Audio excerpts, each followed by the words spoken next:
경북 포항에서 규모 5.4의 강진이 발생한 지 엿새가 됐지만 여진의 공포는 여전합니다. 조금 전 또다시 규모 3.6의 여진이 발생하기도 했는데요. 보도국 취재기자 연결해 자세한 소식 들어보겠습니다. 이승국 기자. 네, 오늘 새벽 6시 5분쯤 경북 포항시 북구 북쪽 11km 지역에서 규모 3.6의 지진이 발생했습니다. 기상청은 당초 지진의 규모를 3.8이라고 밝혔지만 자체 분석 뒤 3.6으로 내려잡았습니다.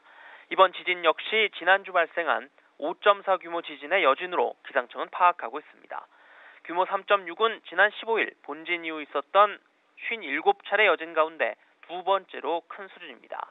앞서 어젯밤 11시 45분쯤에도 포항시 북구 북쪽 9km 지역에서 지진이 일어났습니다. 오늘 새벽 지진과 비슷한 규모 3.5의 여진이었는데요. 잠을 자던 사람이 잠에서 깰 정도의 거의 모든 사람이 진동을 느낄 수준이었지만 다행히 추가 피해 신고는 없는 것으로 전해졌습니다. 본진 이후 꾸준히 줄어 그제는 한 건도 발생하지 않았던 여진이 어제 하루와 오늘 새벽까지 6차례나 발생해 주민들의 불안감이 다시 커지고 있습니다. 네, 이번 지진으로 인한 민간 시설 피해 신고가 급격히 늘었다고 하는데 관련 상황도 전해주시죠. 네, 중앙재난안전대책본부는 어젯밤 11시 기준으로 집계된 민간 시설 피해가 모두 5,500여 건이라고 밝혔습니다. 어제 오후 5시와 비교해 무려 2,000건 가까이 늘어난 수치인데요. 시간이 지날수록 피해 신고와 조사가 집중되면서 피해 건수도 증가한 것으로 추정됩니다. 이 가운데 주택 지분이 파손된 경우가 4,500여 건으로 대부분을 차지했고 집이 완전히 무너진 경우도 89건에 달합니다.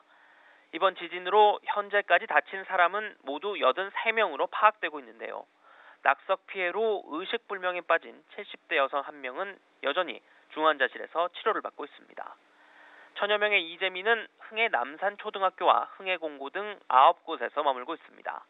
다행히 피해 시설에 대한 응급 복구 작업은 순조롭게 진행되고 있습니다.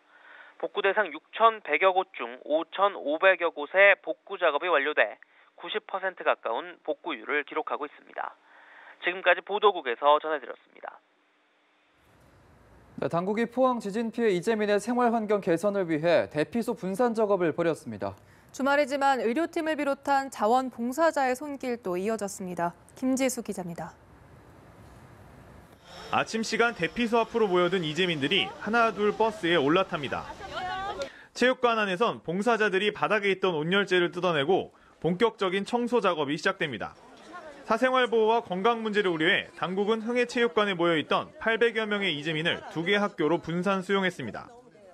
흥해체육관은 청소와 방제 작업을 마친 뒤 천막과 온열 매트 등을 설치한 후 다시 개방해 장기 거주가 필요한 이재민을 선별 수용할 계획입니다. 이재민들의 생활 환경 개선을 위해 진행된 작업이지만 이재민들은 다가올 추위와 건강 상태 악화로 지친 상태입니다. 위생상이 제일 문제가 있는 것 같아요. 이재민이니까 어쩔 수 없는 건데 있는다는 게 좀 힘든 나날이에요. 고역이고 솔직히 애들하고 이게 뭐 사는 건지 어쩌는 건지 모르겠습니다. 분산 계획에 의해 이동한 이재민들로 초등학교 강당이 가득 찼습니다. 일부에서는 근본적인 거주 대책 마련에 대한 요청의 목소리도 나왔습니다. 주말에도 도움의 손길은 이어졌습니다. 의료 지원을 비롯한 1,300여 명의 봉사자들이 현장에서 상황 수습과 이재민 안정을 도왔습니다. 많은 환자분들이 지금 보니까 추운 날씨에 몸살, 감기, 두통 오셔가지고 우리가 진료에 임했습니다. 정부는 1,000명에 가까운 이재민이 아직 포항 시내 14곳의 대피소에서 생활하고 있다고 밝혔습니다. 연합뉴스TV 김지수입니다. 정부는 경북 포항 지진으로 주거 지원이 시급한 가구가 500세대 정도인 것으로 파악하고 있습니다. 정부는 160세대에게 LH 임대주택을 우선 지원하고 LH가 보유한 다가구 다세대 주택도 활용한다는 방침입니다. 김동욱 기자의 보도입니다. 정부는 지진 이재민 160세대에게 LH 임대주택을 우선 지원하기로 했습니다. 정부는 경북 포항 지진과 관련해 관계부처 합동 브리핑을 열고 이같이 밝혔습니다. 임대보증금을 면제하고 임대료도 50% 감면할 예정입니다. 나머지 임대료도 경북도와 포항시가 지원하는 방안을 검토 중이어서 사실상 무료로 입주가 가능할 전망입니다. 청소 및 난방, 수도 작업 등을 완료하여 입주 준비를 마친 상황이고 포항시에서 우선 입주자를 선정하는 즉시 입주가 가능합니다. 국토교통부는 우선적으로 주거 지원 대책이 필요한 가구는 500세대 정도인 것으로 보고 있습니다. 이에 따라 LH가 보유한 다가구 다세대 주택도 이재민 지원에 활용하기로 했습니다. 우선 해당 주택에 대한 안전 진단을 실시하고 있으며 안전에 이상이 없는 주택부터 추가 공급할 예정입니다.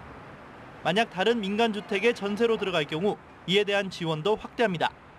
지원 한도는 기존 5,500만 원에서 8,500만 원으로 확대되며 금리는 2%지만 최초 2년에 한해 1%로 할인됩니다.